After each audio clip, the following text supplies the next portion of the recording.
Hello बच्चों, मैं Manish sir आपको अभी मैथमेटिक्स का पूरा जो कुछ भी बेसिक है, पहले बेसिक हम कन्वर्सेशन में लेंगे, फिर उसका सिलेबस देखेंगे। नाइन्थ को अलजेब्रा ज्योमेट्री मतलब मैथमेटिक्स 1 और मैथमेटिक्स 2 का कौन कौन सा सिलेबस है, वो चैप्टर्स के नाम और पेपर वाइज उसका वेटेज कैसा है, क्या है, वो पूरा हम अब देखने वाले। देखिए जैसे कि मैथमेटिक्स आपने 8th स्टैंडर्ड में पढ़ा होगा, आपको एक छोटा सा इतना छोटा छोटा ऐसा बुक होगा, उसमें कुछ एक 70-80 पेजेस का वो बुक होगा।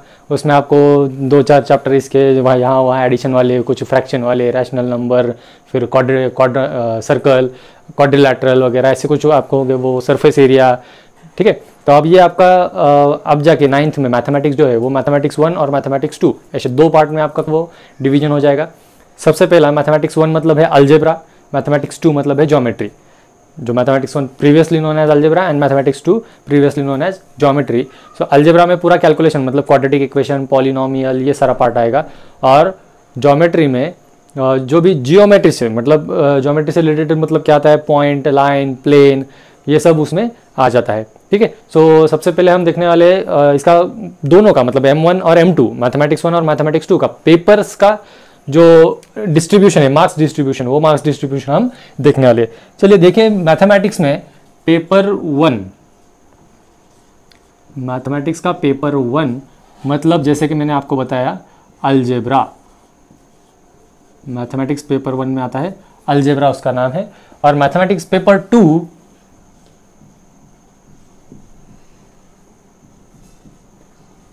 मतलब होता है ज्योमेट्री। ठीक है, दोनों ही पार्ट मैथमेटिक्स के हैं।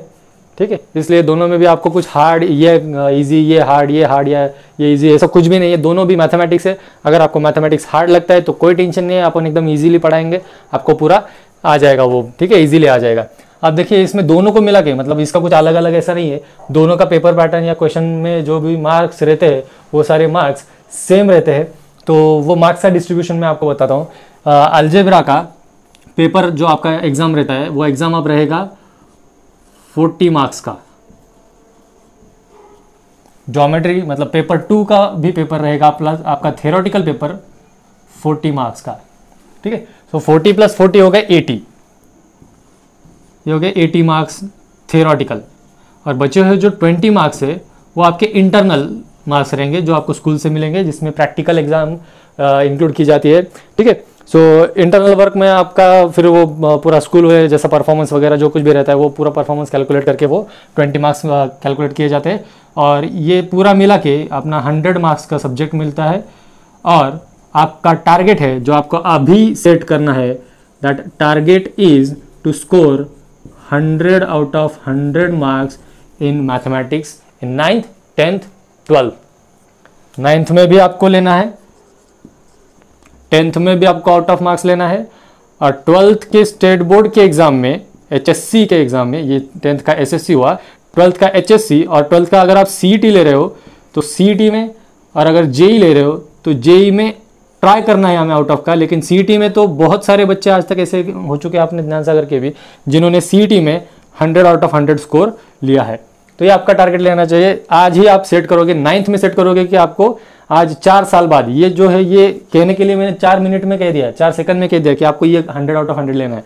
लेकिन आपको टारगेट क्या रखना है, ये कितने सालों का है, ये टोटल 4 इयर्स चैलेंज है ये। ठीक है, जैसे ये चल रहा है ना अभी लॉकडाउन में, ये चल रहा था इसका नखरा उसका नखरा है, ये चैलेंज करो वो चैलेंज करो। ठीक है, तो वैसा ये चैलेंज है हमारा 4 इयर्स चैलेंज।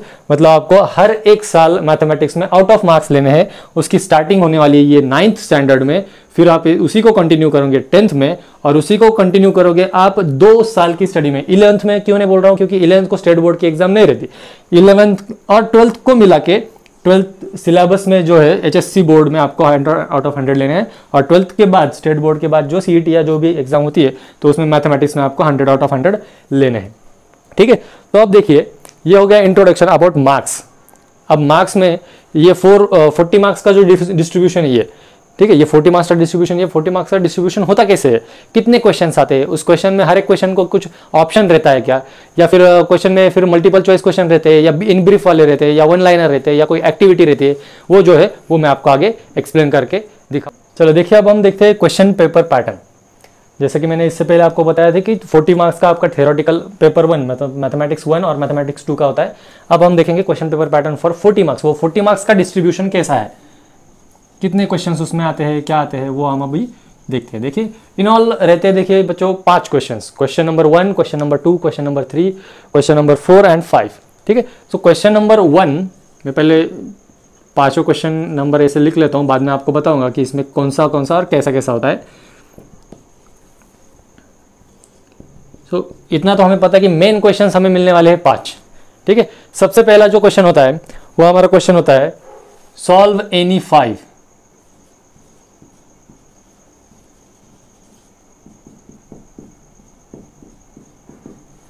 हमें क्वेश्चंस दिए जाएंगे, उसमें से सिर्फ कितने सॉल्व करें, 5 सॉल्व करने। 5 सॉल्व करोगे तो उसके मार्क्स मिलेंगे आपको 5 मार्क्स। ये जो है ये आपको एमसीक्यू पैटर्न में होगा। ठीक है, मतलब मल्टीपल चॉइस क्वेश्चन, ABCD आपको आंसर क्वेश्चन गिवन होगा और उसके 4 ऑप्शन होंगे, तो उसमें से एक करेक्ट ऑप्शन आपको सिलेक्ट करना है। लेकिन याद रखो, आपको अभी बता रहा हूं मैं 9th स्टैंडर्ड के फर्स्ट लेक्चर में कि अगर आप कोई एक ऑप्शन अगर आप चूज करते हो, सिलेक्ट करते हो और वो लिखते हो पेपर पे, या आपको फिर लिखने के लिए और टाइम चाहिए तो सोच समझ के लिखो। या तो ऐसा भी हो सकता है आपको 2 घंटे का पेपर है, आप 2 घंटे के एंड के 15-20 मिनट में MCQ अटेम्प्ट करो। क्यों? क्योंकि एक बार अगर आपने MCQ अटेम्प्ट कर दिया, वो MCQ का क्वेश्चन जो उसका आंसर है वो आंसर आपने लिखा, और अगर आपको लगता है कि नहीं ये मेरा गलत हो गया, गलत होने के बाद वो आप उसको रब करोगे और फिर से अगर कोई दूसरा कोई आंसर लिखोगे तो वो एज अ कॉपी चीटिंग पकड़ा जाता है वो। ठीक है, हो सकता है मेरे जैसा अगर कोई टीचर हो तो वो उसको मार्क्स भी ना दे। ये तो हो गया 9th-10th का, लेकिन 11th-12th को आप जब देखोगे तो 11th-12th को एक ही क्वेश्चन को, एक ही आंसर को आपको टिक करना पड़ता है, और दूसरे को अगर करने जाओगे तो वो क्वेश्चन आपका बार हो जाता है, मतलब उसको वो कैंसिल हो जाता है। ठीक है, सो यहाँ पर भी हमें वही मेथड फॉलो करनी है। अगर आप 9th से फॉलो करोगे तो आपको 12th के लिए थोड़ा सा बिल्डअप होगा। सो देखिए, तो मेरा मानना क्या है कि MCQ के लिए जो भी आंसर होगा वो बहुत परफेक्ट 101% आपको अगर याद है या पता है या आपका सोल्यूशन करेक्ट है या आपको लग रहा है, तभी आप उसका आंसर लिखो। या थोड़ा भी आपको डामाडोल है या थोड़ा भी आप उस पर कंफ्यूज हो तो आपको वो रख देना है साइड में, उसको अटेम्प्ट नहीं करना है, उसके आगे वाला जो आता है उसको अटेम्प्ट करो। ठीक है, सो ये हो गया MCQ का। यहाँ पर आपको क्वेश्चन में आंसर लिखते वक्त कुछ भी गलत नहीं लिखना है। अगर गलत हो गया तो उसको कट करके दूसरा आप लिख सकते हो, कोई प्रॉब्लम नहीं है आपको। आपके सामने पेपर रहता है, आप उसका ऑप्शन कट कर दो, जो गलत है वो आप लिख दो, लेकिन वो इंप्रेशन, बैड इंप्रेशन होता है। एक पेपर रिप्रेजेंटेशन रहता है, तो उसके हिसाब से अगर देखा जाए तो MCQs में अगर आप उसको कट करके लिखते हो तो वो एज अ कॉपीड माना जाएगा। ये बार बार मैं आपको बता रहा हूं। ठीक है, सो ये हो गया solve any 5, first question MCQ pattern. दूसरा क्वेश्चन होता है सॉल्व एनी 4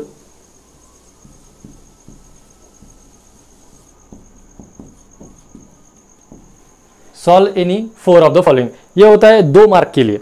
पहले ये MCQ 1-1 मार्क के लिए हो गया, ये होता है 2 मार्क के लिए। मतलब यहाँ पर टोटल आपको मिलेंगे इस क्वेश्चन में 8 मार्क्स। ठीक है, 2 मार्क मतलब ये इसमें 1 लाइनर क्वेश्चन हो सकता है, या छोटे छोटे जो क्वेश्चन होते हैं जो जिनका आंसर 2 या 3 स्टेप में आ जाता है, वो क्या कहते हैं उसको हम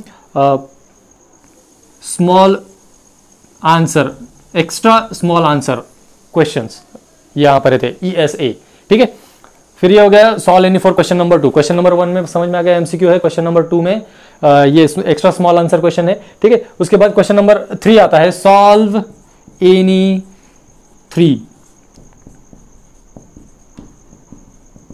इसमें आपको मिलेंगे 9 मार्क्स। अब 3 मार्क का एक क्वेश्चन है। ठीक है, 3 मार्क का क्वेश्चन है, मतलब इसका जो ये है ये एक्स्ट्रा स्मॉल नहीं रहेगा, ये स्मॉल रहेगा थोड़ा। मतलब जैसे पहले ये जो क्वेश्चन था क्वेश्चन नंबर 2 में, इसमें हमारे 2 या 3 स्टेप में आंसर आता था, या सिंगल स्टेप में भी शायद आंसर आ जाए। लेकिन यहाँ पर क्या होता है, यहाँ पर आपको सॉल्व करना पड़ता है। यहाँ पर कभी कभी आपको एक्टिविटीज भी मिलते हैं। एक्टिविटीज मतलब क्या, जो आपने 8th स्टैंडर्ड में देखा है, हमें कुछ क्वेश्चन के आंसर्स एज इट इज दिए जाते हैं, और उसमें कुछ जो प्लेसेस हो, वहां का जो वैल्यू है या कुछ भी वर्डिंग है वो मिसप्लेस की जाती है, वहां पर आपको करेक्ट आंसर पुट करना है, fill in the blanks type. ठीक है, सो एक्टिविटीज भी यहाँ पर आते हैं। फिर हो गया हर एक क्वेश्चन को यहाँ पर 3 मार्क्स मिलेंगे आपको, तो 3 × 3 हो गया 9 मार्क्स का। मतलब देखिए अब तक इसका अगर हम कैलकुलेशन करें तो ये 5 + 8 13 + 9 22 मार्क्स का, मतलब मोर देन 50% हो गया। देखिए 3 क्वेश्चन मोर देन 50%, और बचे हुए जो 18 मार्क्स है वो आपको यहाँ से ये 2 क्वेश्चन से मिलेंगे। ठीक है, ये अब हम क्वेश्चन नंबर 4 तक आए थे। सॉल्व एनी 2, यहाँ पर ये 4 मार्क का क्वेश्चन होता है। ईच मार्क, अच्छा 4 मार्क्स ईच, मतलब 2 सॉल्व करोगे तो आपको मिलेगा यहाँ पे 8 मार्क्स। ठीक है, तो इसके लिए जो गिवन होते हैं वो 3 क्वेश्चन गिवन होते हैं, आउट ऑफ 3 हमें ये 2 सॉल्व करने होते हैं। गिवन यहाँ पर होते हैं 3 में से 2 सॉल्व करो। क्वेश्चन नंबर 3 में गिवन होते हैं 5 में से 3 सॉल्व करो। क्वेश्चन नंबर 2 में होते हैं 6 गिवन, 6 में से 4 सॉल्व करो। और यहाँ पर ये 5 गिवन होते हैं, हमें 6 गिवन होते हैं सॉरी, तो वहाँ पे 5 हमें सॉल्व करने पड़ते हैं। और लास्ट क्वेश्चन है question number 5, solve any 2 again,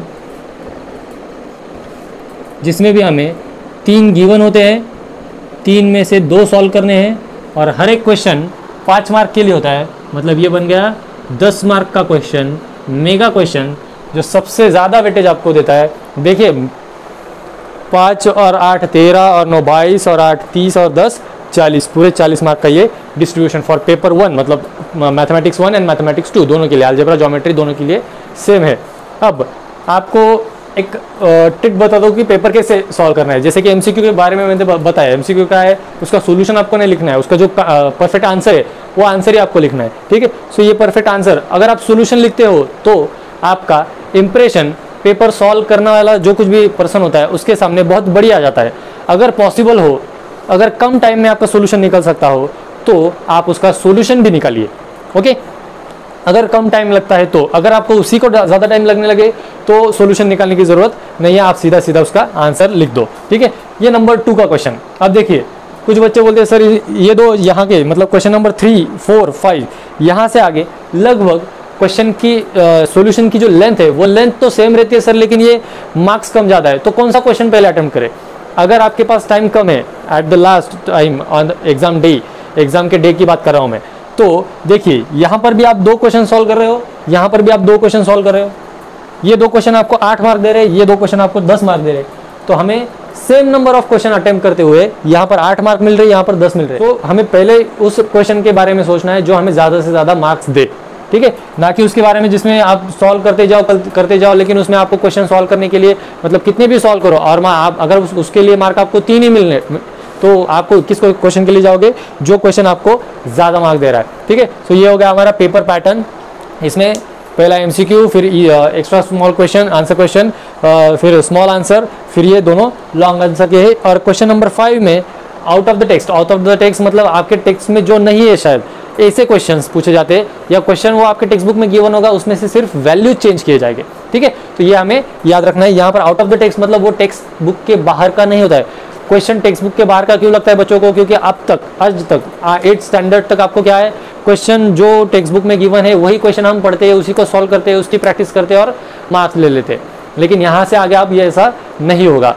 यहाँ पर आपको क्वेश्चन नंबर 5 में आउट ऑफ द टेक्स्ट मतलब क्वेश्चन टेक्स्ट बुक में के ही किसी क्वेश्चन को थोड़ा सा उसमें से वैल्यू चेंज करके, या फिर उस क्वेश्चन का कंसेप्ट लेके, जो कंसेप्ट हमारे टेक्स्ट बुक में गिवन है वो कंसेप्ट लेके एक क्वेश्चन क्रिएट किया जाएगा।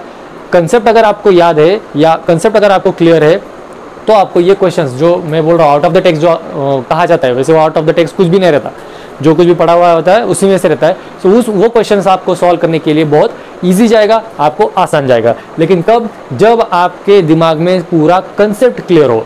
तो आज के बाद मैथमेटिक्स में रट्टा मारना नहीं, आपको क्या करना पड़ेगा, कंसेप्ट क्लियरेंस पे ध्यान देना पड़ेगा। ठीक है, सो कंसेप्ट क्लियरेंस मतलब क्या, कई बार ऐसा होता है कि बच्चों को बोलो या उनके पेरेंट्स को बोलो कि आपका बच्चा हमारे पास डाउट पूछने के लिए नहीं आता है।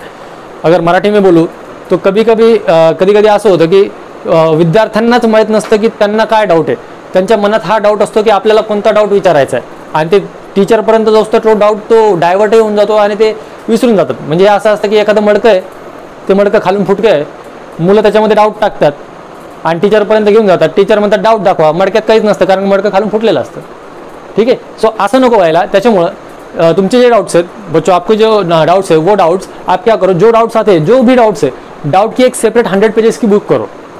100 पेजेस की एक छोटी ऐसी नोटबुक रहती है, वो छोटी नोटबुक करो। अभी मेरे पास यहाँ पर अवेलेबल नहीं है, लेकिन एक छोटी, आपको पता है 100 पेजेस की एक छोटी बुक करनी है। उसमें क्या करना है, अगर सपोज आज की तारीख है मंडे आज, ठीक है, सो सपोज मंडे को आप क्या करोगे, उसमें आप देखोगे कि यार हाँ आज सर ने ये पढ़ाया, हाँ ये कंसेप्ट मुझे समझ में आया नहीं, तो मैंने क्या किया, आज मंडे की आज की तारीख वहाँ पे डाल दी। ठीक है, तो 22 ऑफ जून मैंने डाल दिया वहाँ पे, और नीचे क्या किया मैंने कि वहाँ पर कंसेप्ट का नाम लिख लिया, सपोज सम बेसिक, मैं अगर ज्योमेट्री M2 का पार्ट पढ़ रहा हूँ तो मुझे पॉइंट का कंसेप्ट समझ में नहीं आया, तो आप वो लिख के रखो, और जैसे आप ऑफलाइन के लिए हमारे यहाँ पर आते हो तो वहाँ पर आप पूछ सकते हो। अगर सपोज इसमें भी आपका प्लस पॉइंट अभी ये है, ये वीडियोस आपके पूरे 9th के पूरे ईयर तक आपके पास रहेंगे, ताकि जब कभी भी आप उसको रिवीजन करना चाहो, आज ये फर्स्ट डे है अपना, आज अगर 10 महीने बाद या 11 महीने बाद अगर आपको रिवीजन करनी है तो आप क्या कर सकते हो, उसका रिवीजन कर सकते हो, उसको रिवाइज कर सकते हो फर्स्ट लेक्चर का। ठीक है, आज जो मैं आपको बता रहा हूँ ये पेपर पैटर्न, ये पूरा आप कब देख सकते हो, आज के 10 महीने बाद, मतलब जब आप पेपर देने को जाओगे तब भी आप ये देख सकते हो। या जो मैंने पेपर सॉल्व करने के लिए ट्रिक बताई, कौन से क्वेश्चन पहले सॉल्व करने हैं, टाइम बचता हुआ है तो, अगर टाइम नहीं है अपने पास तो कैसा, टाइम है अपने पास तो सिक्वेंसली सॉल्व करो, अगर टाइम कम है तो वो क्वेश्चन अटेम्प्ट करो जो क्वेश्चन आपको ज़्यादा वेटेज देते हैं। ठीक है, तो ये हो गया पेपर क्वेश्चन पैटर्न, आपको उसका स्टडी कैसे करना है। ठीक है, और डाउट्स के लिए हमेशा अपनी चैट विंडो ओपन रहती है, वहाँ पर चैट विंडो में डाउट्स पूछिए। अब उसमें भी ऐसा रहेगा जैसे आप यहाँ पर रहते थे क्लास में, तो क्लास में अपना कैसा था कि एक फ्राइडे या सैटरडे को 3 सब्जेक्ट टीचर्स अवेलेबल रहते थे, हर एक का स्लॉट अलग अलग। वैसे ही चैट विंडो में भी हम क्या करेंगे, हर एक टीचर का 2 या 3 घंटे का स्लॉट अलग अलग हम अलॉट करके देंगे। मतलब होता कैसे है, वहाँ पर सब फैकल्टी है, सबको अगर आप सबके डाउट्स, अब कोई बच्चा साइंस का पूछेगा, कोई मराठी का पूछेगा, कोई साइंस, कोई मैथमेटिक्स, कोई इंग्लिश, कोई संस्कृत या किसी सब्जेक्ट का पूछेगा, तो उसमें क्या हो सकता है, टीचर को वो ढूंढने में थोड़ी देरी लग सकती है, थोड़ा उनके लिए कॉम्प्लिकेटेड होगा। तो हम क्या करेंगे, सैटरडे मॉर्निंग 9 to 12 मैथमेटिक्स 1 का डाउट, ठीक है, 12 to 3 संस्कृत का डाउट, 3 to 6 साइंस का डाउट, ऐसे सेशन हम उसमें रखने वाले हैं। तो उस सेशन के साथ, उस सेशन को फॉलो करते हुए आप आपके डाउट वहाँ चैट रूम में पूछ सकते हो। अभी आपको ऐप में पूरा फंक्शन समझाने के लिए मैंने एक वीडियो बनाया था, आपको वो पूरा समझ में आया होगा। ठीक है, नहीं समझ में आया तो बार बार वो वीडियो देखो। ठीक है, देखिए अब ये हो गया हमारा क्वेश्चन पेपर पैटर्न, इसमें आपको कोई प्रॉब्लम शायद नहीं होगा, अगर कुछ है तो देख लीजिए एक बार, ये आप नोट डाउन भी कर सकते हो, वीडियो को पॉज कीजिए, ये नोट डाउन कर लीजिए, और यहाँ से आगे जो कुछ भी यहाँ पर मैं लिख के दूंगा वो आपको आपकी किताब में लिखना है। ठीक है, तो आपको करना क्या है, अब ये स्टडी कैसी रहती है, क्योंकि आप में से मुझे नहीं लगता कि किसी ने भी ऑनलाइन स्टडी का अभी तक हेल्प लिया होगा। ठीक है, तो आपको करना क्या है, यहाँ पर जो भी पढ़ाया जाता है वीडियो में, कंसेप्ट क्लियर कर लो, कंसेप्ट सुनो, बार बार सुनो, एक बार नहीं बार बार सुनो कंसेप्ट। ठीक है, वो कैसे एक्सप्लेन किया गया है, कोई थ्योरम है तो वो उसको कैसे एक्सप्लेन किया गया है, वो बार बार सुनो आप। ठीक है, वो सुनने के बाद आपको करना क्या है, उसके बेस्ड जो एक्सरसाइज है, अभी मार्केट भी खुल जाए, आप क्या कर सकते हो, आप टेक्स्ट बुक परचेस कर सकते हो मार्केट में से। ठीक है, तो टेक्स्ट बुक लाने हैं, टेक्स्ट बुक में से उस कंसेप्ट के बेस्ड जो भी एग्जांपल्स है वो पूरी की पूरी एक्सरसाइज विथ सॉल्व एग्जांपल, हमारे टेक्स्ट बुक में कुछ सॉल्व एग्जांपल है और कुछ एक्सरसाइज वाले एग्जांपल है, और एक प्रॉब्लम सेट है, मतलब मिसलेनियस एक्सरसाइज है। तो आपको करना क्या है, एक कंसेप्ट जब मैं पढ़ाता हूँ तब उसके सॉल्व एग्जाम्पल, उसके एक्सरसाइज वाले एग्जाम्पल और मिसलेनियस वाले एग्जाम्पल, ये सारे आपको एक साथ सॉल्व करने हैं। उसके बेस्ड मैं आपको बताता चलूँगा कि अब मैंने ये कंसेप्ट पढ़ा है, आपको उसके बेस्ड वो कंसेप्ट पे बेस्ड कौन कौन से क्वेश्चन आपको मिलेंगे वो पूरा मैं बताऊंगा आपको। लेकिन करना क्या है, यहाँ पर तो मैं सॉल्व करके दूंगा ही, लेकिन मैं यहाँ पर सारे के सारे एग्जाम्पल सॉल्व नहीं करके दूंगा, क्योंकि आपने भी प्रैक्टिस करनी चाहिए। अगर मैं पूरे के पूरे एग्जाम्पल सॉल्व करके दूँ तो उसमें कुछ आपके दिमाग को कुछ फीलिंग ही नहीं मिलेगी। ठीक है, तो क्या हो जाएगा कि आप पूरा मनी सर पढ़ा रहना, तो उन्हीं पे हम डिपेंड करेंगे। ठीक है, सो खुद से कुछ करने की चाहत रखो तो आपका भला होगा। ठीक है, चलिए अब हम अगले अपने सिलेबस की तरफ बढ़ते हैं। देखिए बच्चों, अब मैं मैथमेटिक्स 2 आपको पढ़ाने वाला हूँ। यहाँ तक जो था वो पूरा इंट्रोडक्टरी पार्ट था। मैथमेटिक्स 2 में आपको पढ़ाऊंगा। मैथमेटिक्स 2 मतलब ज्योमेट्री का पार्ट होता है। बच्चों को अलजेब्रा का पेपर बच्चे अटेम्प्ट करते हुए 2 घंटे का अगर टाइम है सपोज, तो 1.5 या 1.25 घंटे में पेपर अटेम्प्ट कर देते हैं, आराम से बैठते हैं अलजेब्रा मतलब मैथमेटिक्स 1 का। लेकिन बच्चे बोलते हैं सर ज्योमेट्री के लिए हमारे पास टाइम ही नहीं होता। तो मैं आपको बताने जा रहा हूँ कि ज्योमेट्री में आपको करना क्या है। आप क्या करते हो, ज्योमेट्री के लिए याद करते बैठते हो, यार हाँ यहाँ पर ये होगा, वहाँ पर वो होगा, लेकिन आपको करना क्या है, टू द पॉइंट लिखना है। It is mathematics, this is not any theoretical subject. आपको यहाँ पर कोई थ्योरी नहीं लिखनी है, ये मैथमेटिक्स है। यहाँ पर थ्योरी कौन सी होगी, सिर्फ और सिर्फ थ्योरम्स की, सिर्फ थ्योरम्स की यहाँ पर थ्योरी होगी। बाकी कोई भी आप अगर सपोज आपको साइंस का कोई एक इफेक्ट या कोई थ्योरी प्रूव करनी है या थ्योरी का एक्सप्लेनेशन लिखना है, तो आप क्या करते हो, यहाँ का कोई एक वर्ड लेते हो, उसके हिसाब से आप सेंटेंस बनाते हो। मैथमेटिक्स में सेंटेंस क्रिएट करना है ही नहीं। मैथमेटिक्स में क्या है, जो थ्योरम है उसका एज इट इज आपको याद करना है, वो थ्योरम्स एज इट इज आपको याद करने हैं। जो थ्योरम में वर्डिंग है वही वर्डिंग आपको लिखनी है थ्योरम में, और बाकी क्वेश्चन में तो वो जो एक मेथड रहेगी वो मेथड फॉलो करके आपको लिखना है बस। अगर आप ये फॉलो करते हो तो आप ज्योमेट्री का भी पेपर बहुत सारा इन टाइम आप अटेम्प्ट कर सकते हो, और उसमें भी आप एक्स्ट्रा के लिए कुछ सॉल्व करने के लिए जा सकते हो, ठीक है। तो सबसे पहले तो अब ये आएगा मैथमेटिक्स 2, मतलब जिसको पहले मैं बार बार कह रहा हूं ज्योमेट्री का पार्ट। तो ये ज्योमेट्री देखिए, इसमें आपको इन टोटल आएंगे 9 चैप्टर 1 to 9। फर्स्ट चैप्टर है some basic concepts of geometry और इन ज्योमेट्री। ज्योमेट्री में जो भी आते हैं बेसिक कंसेप्ट, मतलब ज्योमेट्री कहाँ से स्टार्ट होता है वो हम इस चैप्टर में देखेंगे। वैसे एक खुले खुले देखा जाए तो ये पूरा जो हमारा M2 का सिलेबस है मैथमेटिक्स 2 का ज्योमेट्री का, वो 4 डिवीजन में डिवाइड किया गया है। सबसे पहले आता है ज्योमेट्री, ठीक है। ज्योमेट्री में मतलब ये पूरा जो यहाँ इस चैप्टर में पढ़ेंगे point, line, plane, Euclid's geometry जिसे कहा जाता है। यूक्लिड नाम के बहुत बड़े मैथमेटिशियन हो चुके हैं, उन्होंने ये पॉइंट, लाइन, प्लेन के कुछ पॉस्टुलेट्स मतलब थ्योरम, कुछ स्टेटमेंट्स इन्होंने प्रूव किए हैं या इन्होंने हमें सीखने के लिए लिख के रखे हैं, ठीक है। जैसे हम बोलते हैं यूक्लिड द ग्रेट मैथमेटिशियन ने ये हमें some basic concept of geometry में बहुत सारा पार्ट लिख के रखा है कि ये पढ़ो आपको ये ज्योमेट्री का बेसिक आ जाएगा, ठीक है। तो ये हो गया हमारा ज्योमेट्री फर्स्ट सेक्शन। मैंने जैसे आपको कहा कि 4 सेक्शन में डिवीजन है। फर्स्ट सेक्शन है ज्योमेट्री। ज्योमेट्री में फिर पहला आता है some basic concept of geometry, ये चैप्टर, ठीक है। फिर उसमें दूसरा आएगा पैरेलल लाइंस, दूसरा चैप्टर हमारा,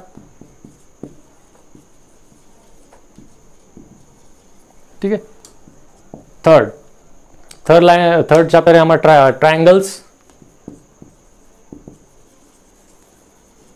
फोर्थ चैप्टर है हमारा construction of triangle.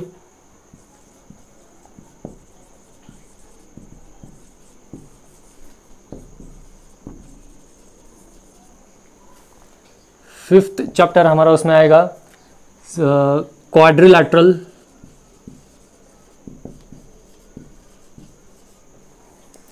Sixth chapter उसमें हमारा आएगा अब देखो सर्कल।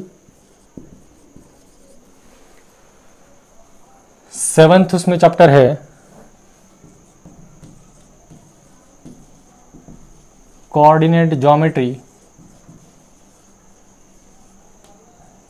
एट्थ और नाइन्थ देखिए ये जो है 1 2 3 4 5 6, ये 1 to 6 ये 6 चैप्टर ज्योमेट्री सेक्शन में आते हैं।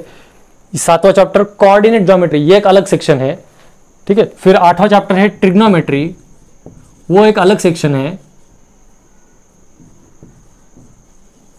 और 9वां चैप्टर है surface area and volume.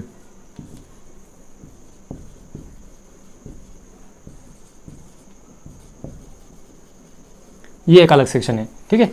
Chapter number 1 to 6 ये ज्योमेट्री के सेक्शन में आते हैं।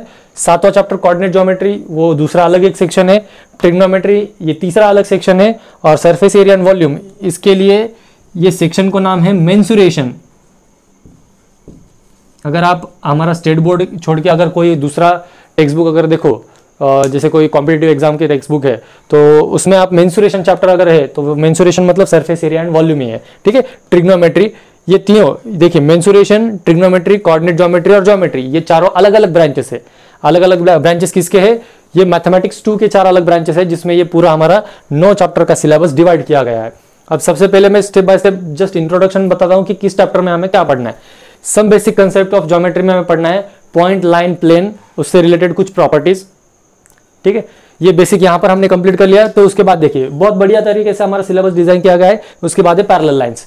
पैरेलल लाइंस मतलब क्या? Parallel lines, the lines which does not intersect each other at any point, वो होते हैं पैरेलल लाइंस। फिर उसमें क्रिएट होने वाले एंगल की पेयरिंग, उसमें कितने एंगल क्रिएट होते हैं, कौन कौन से टाइप के एंगल है, फिर वो जो लाइन उन पैरेलल लाइन को इंटरसेक्ट करती है उस लाइन को क्या कहते हैं, ट्रांसवर्सल कहते हैं, वो पूरा हमें इस पैरेलल लाइन में आएगा।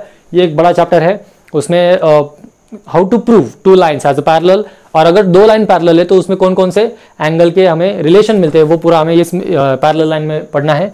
ट्रायंगल, ट्रायंगल मतलब आप सभी को पता है ट्रायंगल क्या होता है, 3 sided close figure is known as triangle.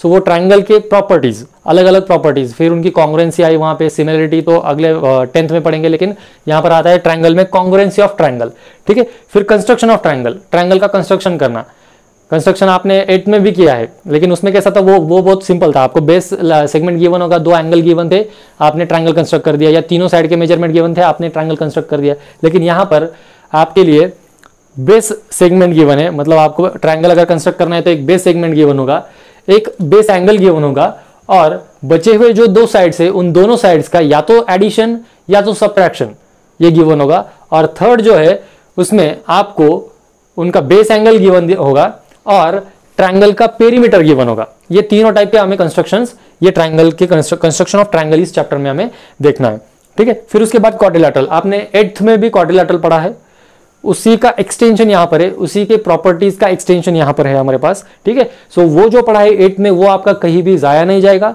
वो आपको सब यहां पर काम आने वाला है। सर्कल के कुछ बेसिक कंसेप्ट हम यहां पर पढ़ेंगे, क्योंकि सर्कल ये chapter as it is 10th standard में भी है, यहां का थोड़ा नॉलेज और 10th का पूरा नॉलेज मिला के आपको 11th 12th में ये चैप्टर मिलेगा सर्कल, ठीक है। सो 9th 10th का सर्कल अगर आप मैथमेटिक्स आगे जाके करने वाले हो तो ये सर्कल बहुत बढ़िया है या बहुत इंपॉर्टेंट है।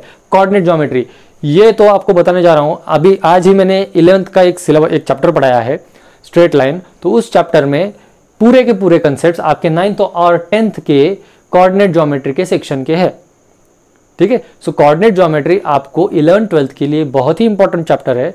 उसके बाद मैं अब इसके आगे ये ट्रिग्नोमेट्री जो है या सरफेस एरिया वॉल्यूम है, ये इतना ज्यादा यूज नहीं होगा, ये भी यूज होगा, नहीं ऐसा नहीं, ये भी यूज होगा, लेकिन as compare to coordinate geometry and trigonometry, ये दोनों चैप्टर जितने ज्यादा हमारे 11th 12th को यूज होंगे, उसमें से ये कोई भी चैप्टर उतना यूज नहीं होगा जितने ये दोनों यूज होंगे, ठीक है। सो ये जो दोनों चैप्टर है, क्वेश्चन चैप्टर नंबर 7 ये कोऑर्डिनेट ज्योमेट्री और chapter number 8 trigonometry, in chapter का जब कभी भी जहां कहीं भी टीचिंग चल रहा हो, वो टीचिंग आपको क्लीनली एंड क्लियरली याद रखना है, ठीक है।